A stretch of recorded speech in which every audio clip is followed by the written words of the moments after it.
On February 8th, the campus community received an email from President Jose Padilla titled Strategic Plan Initiative Funding. This email caused commotion from students, faculty, alumni, and more.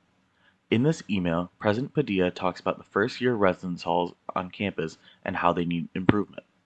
He mentions that they currently do not meet the expectations of incoming students or their families. His plan to pay for renovations to the first-year residence halls is to, quote, consider assets and resources that are not core or critical to our educational mission and strategic plan and reallocate them to support the plan. These renovations will take place in Brandt Hall and Wernberg Hall. The assets in question at this time are 3 paintings from the Brauer Museum of Art. Georgia O'Keeffe's Rust Red Hills, Frederick Church's Mountain Landscape, and Childe Hassam's The Silver Veil and the Golden Gate are the 3 pieces being sold. This decision caused a lot of uproar from many people, one of those people being Richard Brauer.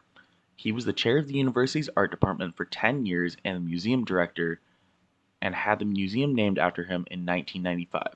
We spoke with Brauer about this matter. When asking him about his thoughts on the matter, he said, One, I'm astonished at the value that they have increased to.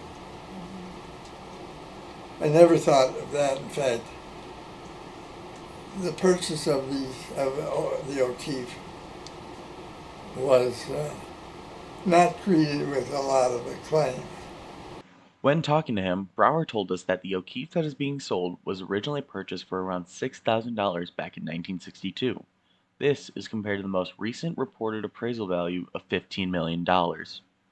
We also asked him what the communication was between him and the university involved in the sale of the art. He told us that President Padilla had come to visit him and told him in late January that they were planning to sell the paintings. He responded with this. Then I told him I thought it was wrong,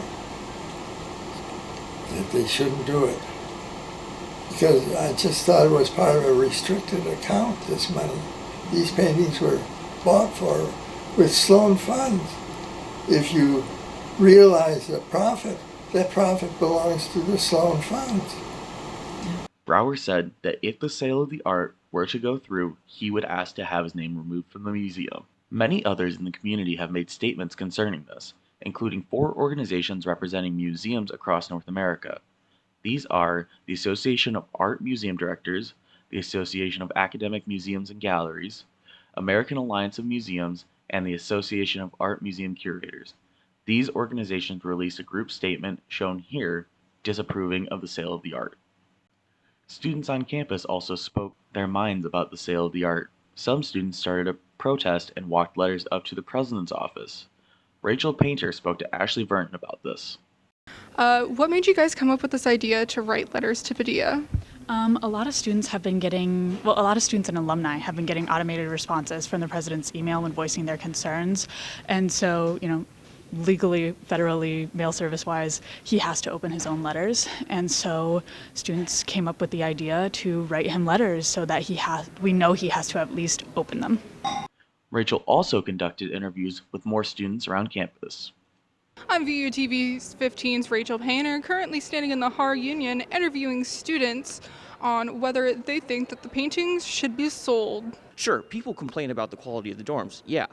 But the people who actually leave, and I know more than 10 people who have transferred out of the school, none of them, when I've asked them why, have said the quality of the dorms. You know what every single one has said?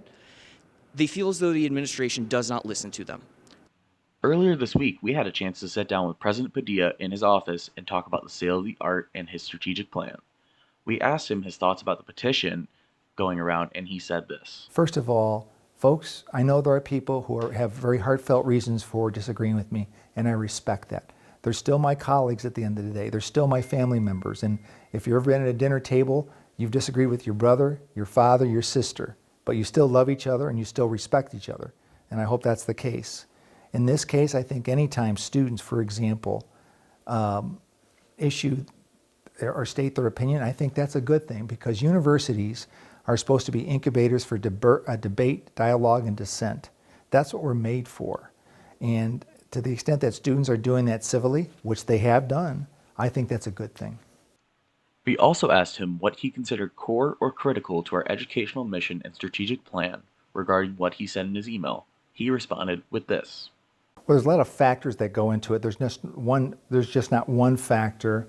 Of course, the ones that come to mind are academics, building and developing student growth, having a sense of community, and that's why we want to renovate those 2 dorms. So that what goes into it. I would say that the museum or the Brauer plays a role in that, a supportive role in the academics, and that will continue to stay open, by the way. I just want to stress that. It will continue to serve its role and a very important role with 5,000 pieces of remaining artwork. But I have to tell you that with respect to the 3 pieces that we want to sell, I don't consider them critical. I don't consider any one piece of art critical to our mission. It's a supportive role, and it provides tools in which our faculty can teach our students. But do I consider an individual piece of art critical or core? No. Many have been curious about the timeline of the sale of the art and renovations to the buildings. President Padilla answered these questions for us. I want to take those 2 dorms offline this summer, renovate them over the course of the 23-24 academic year, and bring them back online for fall 24, because I believe they can really help in terms of providing the first-rate student experience our students deserve. Also, it will help with enrollment and also with retention. So time is of the essence. Regarding the art, he said this. We're still finishing out the due diligence in this, so I can't give you an absolute timeline, but I would like to do it in such a time so that I can have the proceeds in order to take the dorms off the line this summer. So, ideally, we're talking sometime before the summer. Padilla mentioned in our interview with him the importance of enrollment and retention. Here he breaks down the numbers. And remember this, we've had a 30% reduction in freshman students from 2016. Okay, that's freshmen. So I want to make sure that we are competing as much as possible in order to get those students here, because it behooves everybody for that to happen. Another note President Padilla makes is in regards to the arts and humanities on campus, saying, I think we still will have a strong and vibrant arts and humanities program. For example, with respect to the collection, we still have 5,000 pieces, and we still have other collections there that will continue to be great learning tools and teaching tools by our faculty. So less 3 pieces, I don't think that's diminished whatsoever.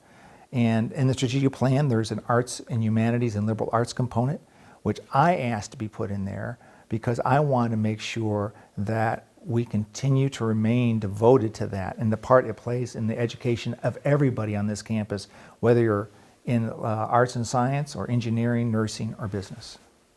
This story is still developing, and we will have more for you as more information comes out. This is Daniel Murphy with VUTV 15 News.